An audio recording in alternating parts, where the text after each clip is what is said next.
اور مجھے یہ بتایا جائے، مجھے ذرا سمجھایا جائے کیا وجہ تھی کہ 1993 میں، مارچ 1993 میں شاید یا اس سے پہلے ایک آدھ مہینے کا فرق ہوگا، ہماری حکومت کا کیوں تختہ الٹ دیا گیا؟ یہ میں پوچھنا چاہتا ہوں، وجہ کیا تھی؟ اس کی وجہ ایک سب سے پہلے، میں 1990 سے شروع ہو رہا ہوں، ابھی تو اس سے پہلے تو میں چیف منسٹر تھا پنجاب کا، لیکن جاننا چاہتا ہوں، مجھے آج تک اس کی وجہ سمجھ نہیں آئی، اور میں ان لوگوں کے نام بھی نہیں لینا چاہتا جو اس سازش میں جو پوری طرح سے انوالو تھے۔ اگر وہ مومنٹم جاری رہتا، آج تک آپ یقین کریں ہم دنیا کے اندر ایک پاور بن چکے ہوتے۔ اس ایشیا میں تو ہم یقیناً اللہ کے فضل و کرم سے نمبر 2 یا نمبر 3 پر ہوتے، اور دنیا میں بھی ایک مقام حاصل کر چکے ہوتے۔ میں بالکل وثوق کے ساتھ یہ بات کہہ رہا ہوں، اتنا بہترین ہمارا ملک ٹیک آف کر چکا تھا، اور موٹر ویز اس زمانے میں بننی شروع ہو گئی، اس زمانے میں بڑے بڑے میگا پروجیکٹس لگنے شروع ہو گئے جس کی کوئی تاریخ میں مثال نہیں ملتی۔ اور اس وقت یہ بھی کہا جاتا تھا، اور بڑے بڑے لوگ کہتے تھے، اور جنہوں نے مجھے نکالا وہ بھی کہتے تھے کہ بھائی یہ موٹر ویز کے اوپر کیوں پیسہ لگا رہا ہے نواز شریف، یہ کیا منصوبے، تو پیسہ ضائع کر رہا ہے۔ آج ان موٹر ویز کی افادیت کا پوری قوم کو علم ہے، سب جانتے ہیں کہ موٹر ویز نے پاکستان کی اکانومی کے اندر کتنا کنٹریبیوٹ کیا ہے۔ یہ بات بہت، میں ان لوگوں کے نام نہیں لیتا، میں پہلے بھی کہہ چکا ہوں، لیکن یہ بات انہوں نے کی۔ اکنامک گروتھ ہماری بڑھتی جا رہی تھی، اتنی اکنامک گروتھ تیزی کے ساتھ ہو رہی تھی، اور آپ اس میں سے کئی لوگ وٹنس ہیں، میری کابینہ کے ممبر تھے اس زمانے میں کئی لوگ، اور آپ میں سے بہت سارے لوگ وزیر تھے، مشیر تھے، تو آپ سب لوگوں کو پتہ ہے اس بات کا۔ اس کے بعد پھر وہ تلوار پاکستان پہ چلی، پھر اس کے بعد پھر میں اپوزیشن میں آئے، ہم جو مشکلیں کاٹیں دیکھیں وہ آپ سب جانتے ہیں۔ 1997 میں اللہ نے پھر موقع دیا، پھر ہم نے جو ہے نا وہ اسی سپیڈ کے ساتھ پھر آگے بڑھنا شروع کیا، اور اس میں ایک اور چیز کا اضافہ کیا۔ ہم نے صرف اپنی معیشت یا اکانومی میں کردار ادا نہیں کیا، صرف ہم نے ڈیفنس میں بھی پورا جو ہے وہ حصہ ڈالا، اور اللہ تعالیٰ کے فضل و کرم سے پاکستان کو ایٹمی قوت بنایا۔ اور اس کے بعد ہم نے اپنی جو دوسرے ہمارے پروگرام ہیں ہمارے ملک کے اندر، ان کو بھی ہم نے آگے پروان چڑھایا۔ شہباز صاحب کا بہت بہت شکریہ کہ شہباز صاحب نے بھی ایٹمی قوت، جب ہم بن رہے تھے تو اس وقت پریزیڈنٹ کلنٹن کے ساتھ جو میری گفتگو ہو رہی تھی اس کا حوالہ دیتے ہوئے کہا جی کہ پاکستان کو $5 بلین آفر کیے گئے۔ یہ صحیح بات ہے، اور اس زمانے کے $5 بلین، آج کے نہیں، اس زمانے کے 1998 کے $5 بلین ایک بہت بڑی رقم ہوتی تھی، تو وہ آفر کیا جی کہ ہم آپ کو یہ دیتے ہیں، آپ ایٹمی دھماکے نہ کریں۔ تو ہم نے، میرا خیال ہے کہ آپ میں سے کوئی ایک بندہ بھی نہیں ہوگا اس پورے ہال میں، میرے خیال 147 لوگ بیٹھے ہوئے ہیں، تو ان میں سے میرا خیال ہے کہ 147 کے 147 ہی کہیں گے کہ ہم نے وہ $5 بلین نہ وصول کر کے ہم نے اور ایٹمی دھماکے کر کے صحیح فیصلے کا ثبوت دیا۔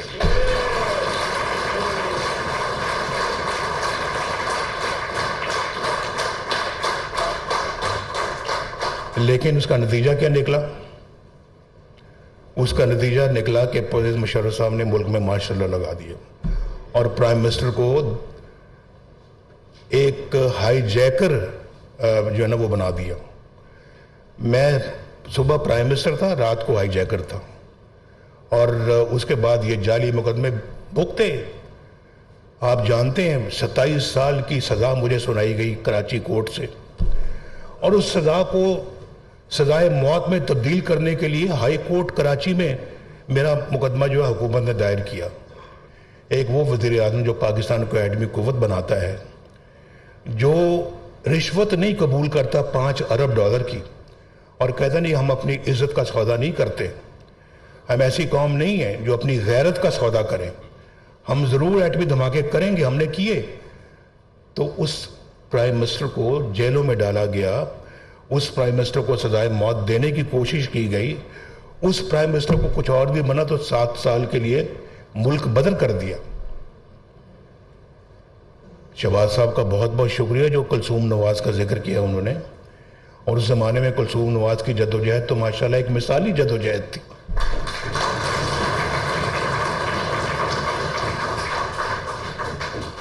اللہ تعالیٰ ان کو اپنے جوار رحمت میں جگہ عطا فرمائے. تو میں سمجھتا ہوں جی کہ یہ میں آپ کو بتدریج بتا رہا ہوں کہ ہوتا کیا ہے. ہماری 70 سالہ تاریخ ان واقعات سے بھری پڑی ہے, اور بہت سے اس میں اس دور میں واقعات ہوئے, لیکن میں اس کی طرف نہیں جانا چاہتا. لیکن اس کے بعد پھر جلاوطنی ہوئی, ہم واپس آئے. 2013 میں پھر ہماری حکومت آئی, اور ہم نے آ کے کیا کیا. 2013 میں آ کر سب سے پہلے حکومت سنبھالنے کے بعد نواز شریف کہاں جاتا ہے؟ نواز شریف جاتا ہے بنی گالہ. کس کو ملنے کے لیے؟ عمران خان کو, جو 35 پنکچر کی رٹ لگا رہے تھے, 35 پنکچر کی رٹ لگا رہے تھے ان کے پاس کہ عمران خان صاحب الیکشن تو اللہ کے فضل و کرم سے ہم جیت گئے ہیں, اور آپ اپوزیشن لیڈر ہیں, تو ہم چاہتے ہیں کہ ہم سب مل کر پاکستان کی ترقی میں اپنا حصہ ڈالیں, اور آپ بھی ایک مثبت کردار ادا کریں. یہ 35 پنکچر والی بات درست نہیں ہے, اور اس سے آپ باہر نکلیں. اور میں اپنا چاہتا ہوں کہ آپ ہاتھوں میں ہاتھ ڈال کے ہم دوسرے کے پاکستان کی خدمت کریں.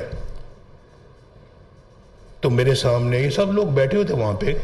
کون کون بیٹھے ہوئے تھے؟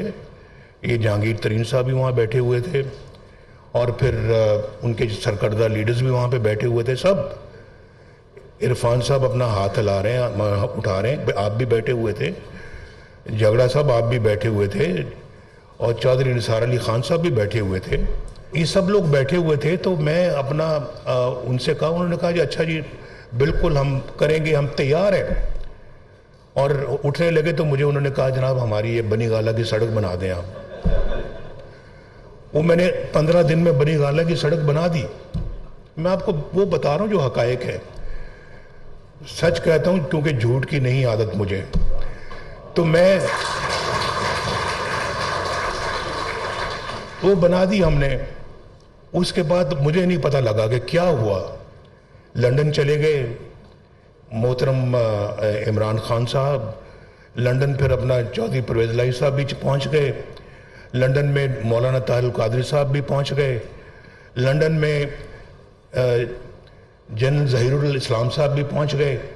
اور پھر وہاں پر انہوں نے بیٹھ کے تو وہ جال بنا سازش کا, اور اس کے بعد پر آ کے دھرنوں کو شروع کر دیا پاکستان. میں نے کہا میں تو یار چند دن پہلے میں ان کو مل کے آئے ہوں, آج دھرنے انہوں نے شروع کر دیے, کیوں؟ کچھ سمجھ نہیں آئی. کہاں سے ان کو اشارہ ملا, کیا ملا, کیسے ملا, کیا ہوا؟ بتاؤ تو یار, ہمیں پہلے کم از کم بتا تو دو. یہ تو کم از کم اتنا تو خیال کرو کہ نواز شریف ہمارے پاس آیا تھا.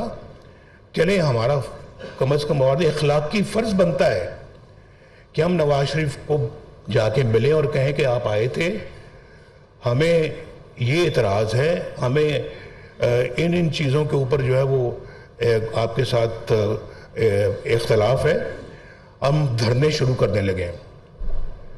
بھئی میں ادھر آیا ہوں تو یہ آپ میرے کمر میں خنجر گھونپ رہے ہیں کہ وہاں مجھے کہہ رہے ہیں کہ جی بالکل ہم کریں گے, تعاون کریں گے, اور یہاں پہ جو ہے نا وہ اسلام آباد میں ڈی چوک کے اندر آپ اپنا دھرنے شروع کر دیے, اور آپ نے وہ مارچ شروع کر دیا ہے. اور مجھے یاد ہے میری کابینہ کے کچھ ممبر بیٹھے ہوئے تھے, میں نے کہا تھا کہ ان کو مت چھیڑنا, کیونکہ ایک جگہ سے یہ دوسری جگہ شفٹ ہو رہے تھے. تو کئیوں کا خیال تھا نہیں ان پہ اپنا جو ہے نا وہ لاٹھی چارج ہونا چاہیے. میں نے کہا کوئی ضرورت نہیں ہے, یہ لاٹھی چارج کے بغیر ہی کام ٹھیک ہو جائے گا.